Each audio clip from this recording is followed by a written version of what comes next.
As a child, I was a troubled sleeper. It wasn't uncommon for my parents to find me sleeping on the couch in the mornings rather than in my own bed.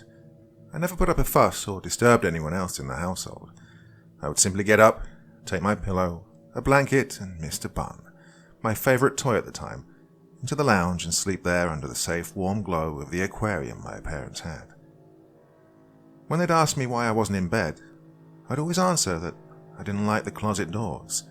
I was never able to explain exactly why that was, past the fact I just didn't like them. My parents accepted that explanation and sort of let it go because I wasn't really doing anything wrong. It also wasn't an every night occurrence, just an occasional one. With time, my quirk became more of a habit, and as I grew older, sometimes I simply wouldn't even bother to go to bed at all. I'd just fall asleep on the couch playing video games late into the night. It's been some time since then. I grew up, finished high school, graduated college, and started a family of my own. Recently, however, things took a turn for the worse in my life. My fiancé of 5 years, who was the father of my child, was killed in a car accident on his way home from work a few weeks ago. A drunk driver came around a blind corner wide and connected with my fiancé's car, sending him off a small cliff. On the way down, the car flipped before crashing through some trees and, well, I was told he died on impact. Because of this, being in our house became too painful for me, and I made the decision to move back in with my parents, at least for the time being. They were, of course, happy to have us move in. They understood what a hard time we were going through and cleaned up my old room for me. I told my daughter that the room we'd stay in was my old room, and she seemed pleased by that. Well, she's too young at the moment to explain what happened to her father to her, but keeping her occupied at least stops her from asking where Daddy is. The first night we slept in that room, however, I had a lot of trouble sleeping.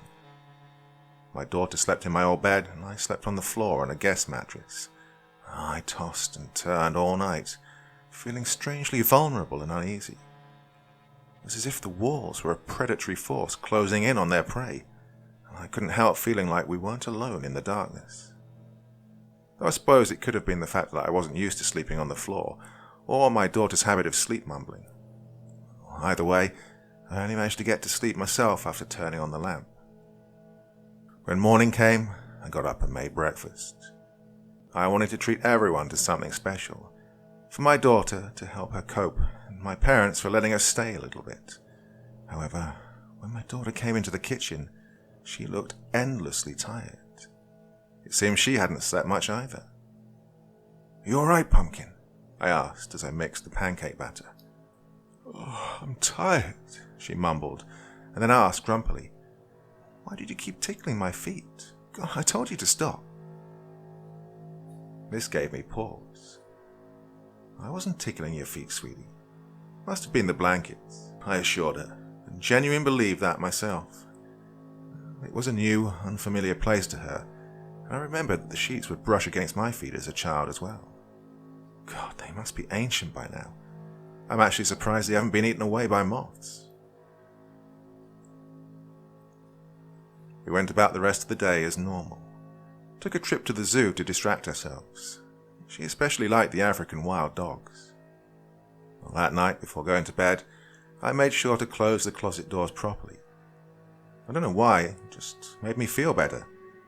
I think maybe it was because the doors of the closet have a mirror on the inside, and mirrors make me uncomfortable. I've always felt like if I stared into one too long, something else would stare back. Sleep came easier that night, but I found myself awake in the dark. When I checked the time on my phone, it said 2:03 a.m. With a small sigh of groggy annoyance, I rolled over to get comfortable again. That's when I felt a weight I hadn't been aware of fall off of my foot. It was like someone was holding my foot tightly and snatched their hand back when I moved. Bolting upright, I pulled my legs in close to me and turned my phone screen towards the end of the bed to see what was there. The dim light revealed that there didn't seem to be anything there, but I noticed pretty damn quick that the closet door just past the end of the mattress was slightly ajar. It's safe to say I lost it a little then.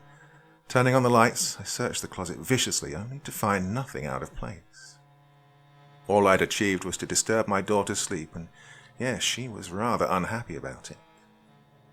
After finding nothing, I did eventually go back to sleep, if not a little more curled up than before. When morning came, I woke to find that I'd overslept somewhat, and that my daughter was no longer in bed.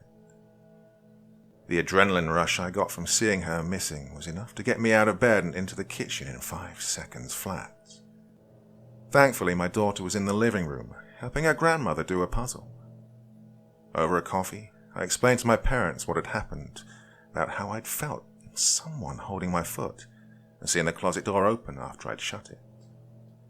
Telling them turned out to be super comforting, because they were able to explain that the closing latch on the door was broken in that room, always had been, and that left me to reason that the weight I'd felt may have been some clothes falling off the end of the bed when I moved. By the time it was time to go to sleep again, I was feeling more than confident that everything was perfectly fine. I even fell asleep fairly quickly. And then it happened again. 2:03 a.m., I woke up to a sharp pain in my foot. My feet were sweaty, and I must have been having a foot cramp.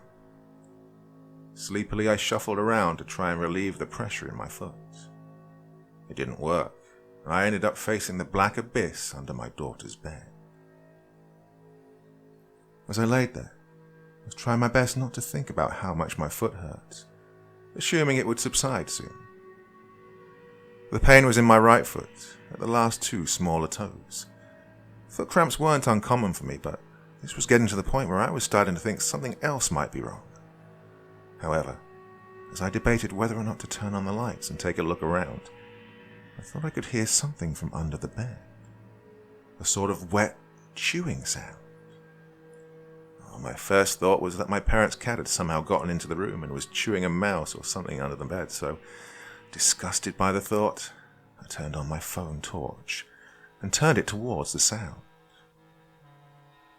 What I saw sent ripples of pure terror through my body. Squished under the bed was an awful creature. A fat blob, plump with rolls of skin that had the texture of a plucked bird and coarse, sparse hair sticking out of its paws. It was facing me. Its eyes were nothing more than hollow sockets, and its mouth a distended mass of stumpy feelers over pointed teeth. I realized then that it was eating something. Clasped in its meaty hands was a blood-soaked toe. My toe! Easily recognizable thanks to the red nail polish I'd put on only 2 nights before. What happened after that is something I wish I could forget.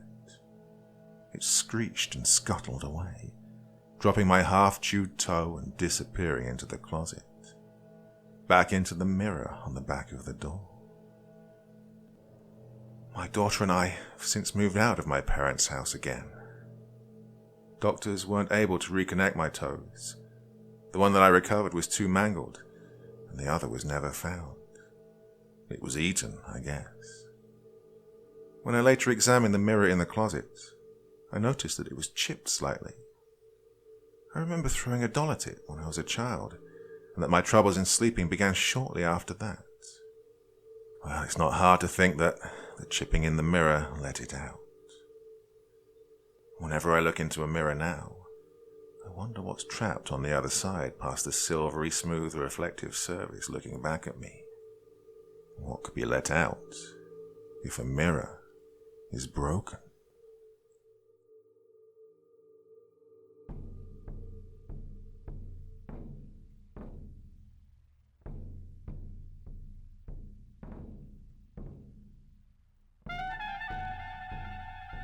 Hey there.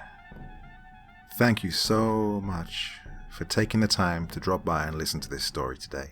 It really means a lot to me. I put a lot of time and effort into making these videos, so it's nice to know that there's someone out there listening.